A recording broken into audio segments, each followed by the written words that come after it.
네, 안녕하세요. 저는 수자학원에서 광남고를 담당하고 있는 권기현이라고 합니다. 이번 아이들이 중간고사를 봤는데 이번 시험이 많이 어려웠을 거예요. 어떤 면에서 작년 시험과 많이 달라졌는가를 좀 말씀드리려고 이런 영상을 찍게 되었습니다. 그러면 지금부터 광남고 시험을 간단하게 분석해 보도록 하겠습니다. 자, 이번에 광남고 시험이 좀 어려웠어요. 첫 번째 이유는 독서 지문을 변형한 문제들이 출제가 됐다는 점입니다. 이번 시험의 객관식 7번, 8번 내용을 보면 감자칩 지문에서 이제 감자칩 설계에서 고려했을 내용이라는 내용이 출제가 됐고, 그리고 8번 문제에서는 사실적 읽기를 이 감자칩 지문에 적용하는 문제가 출제가 됐어요. 요 지문이 뭐였냐면 학교 프린트에서 요런 내용으로 이렇게 해서 문장들의 어떤 기능과 이유를 분석했던 지문이라고 보시면 됩니다. 원래 경남고는 이렇게 학교 프린트에서 간단한 독서의 어떤 스킬을 연습하는 이런 지문들은 한 번도 출제한 적이 없었는데 이번 시험에는 요 내용을 출제했다. 근데 문제는 뭐냐면 요 내용만 출제한 게 아니라 이 글에서 없는 부분까지, 여기 학교 프린트에 없는 부분까지를 하나의 지문으로 출제를 해서 아이들이 읽는데 시간이 많이 걸릴 수밖에 없었다. 적잖이 당황할 수밖에 없었다라는 거를 알아둬야 될 것 같고, 기말고사에서도 이런 기조는 유지가 될 거기 때문에 이에 대한 준비를 철저히 해야 될 것이다 라고 생각하고 있으면 될 것 같습니다. 객관식 9번, 10번 같은 경우는 이제 교류 분석 이론이라는 이 모의고사 지문이 시험 범위에 들어갔었는데, 자, 이거와 비슷한 내용의 다른 지문, 의사교류 분석과 관련된 지문이 외부 지문으로 출제가 됐어요. 처음 보는 지문이죠, 아이들은. 왜냐면 출처가 2009년 고3, 제가 잘못 쓰여진 7월입니다. 2009년 고3 7월 모의고사에 출제가 됐던 지문이거든요. 그래서 이것도 시험 범위가 아닌데 급작스럽게 출제가 돼서 완전히 바뀐 경우로 보시면 될 것 같아요. 자, 이 지문이 찾아봤더니 이런 지문에서 출제가 된 겁니다. 근데 이게 이제 2009년에 출제가 됐던 지문을 그대로 적용을 해서 변형 지문을 출제를 해서 요런 문제가 그때 모의고사에 나왔던 문제거든요. 요 보기 내용을 그대로 활용해서 선택지만 바꿔가지고 출제한 문제다 라고 보시면 될 것 같아요. 그래서 난이도 자체가 어려운 것도 있지만 이제 독서는 아무래도 시간이 부족할 수가 있는데 시험 범위에 들어가는 지문 말고 처음 보는 지문이 나오기 때문에 아이들이 이 글을 읽다 보니까 뒤에 시간이 부족해서 좀 많이 당황할 수밖에 없었던 문제, 좀 어려운 시험이 될 수밖에 없었던 시험이라고 보시면 될 것 같습니다.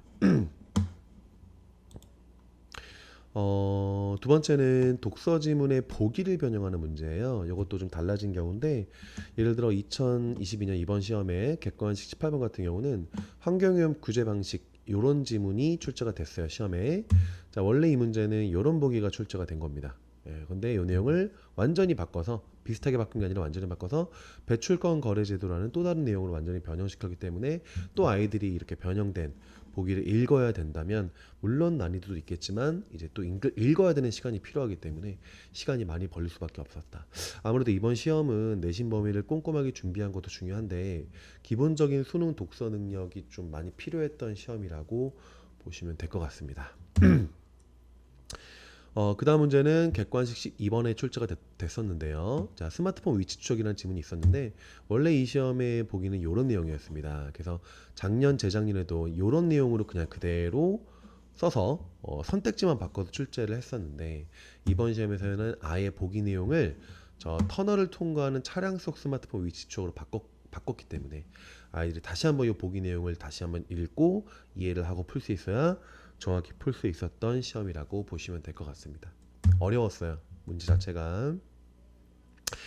세 번째는 외부 지문 유형이 또 출제가 됐어요. 이거는 이번에 객관식 15번에 그 만분가라는 그 작품이 시험 범위에 들어가는데 이거와 관련된 외부 지문이 북창가라는 잠시만요.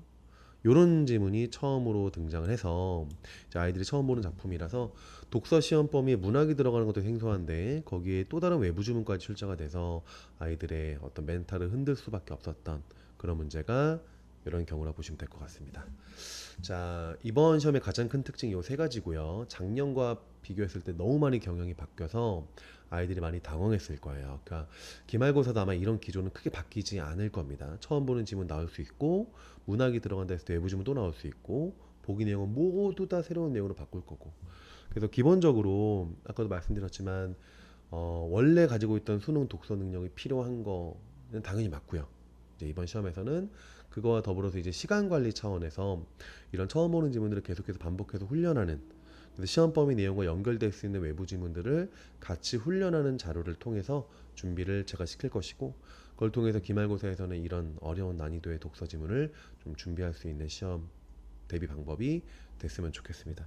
아마도 등급 컷은 되게 낮을 거예요. 작년 같은 경우는 1컷이 독서가 한 90 중반이었는데 제가 봤을 땐 90 초반도 나오기 힘들 것 같다. 그래서 80점대가 나올 수도 있고요. 되게 어려웠던 시험이라서 아마 점수가 많이 안 나온 친구들이 많을 텐데, 어쨌든 등급 컷이 좀 낮아질 거니까 너무 처음부터 실망하지 마시고 기다리다 보면 생각보다 등급 컷이 잘 나올 수 있어요. 다 어려운 시험이었기 때문에. 어쨌든 이런 시험의 기조를 기억하시고 기말고사 때 다시 한번 꼼꼼하게 잘 준비를 하기를 바라겠습니다. 영상은 여기까지 하겠습니다. 감사합니다.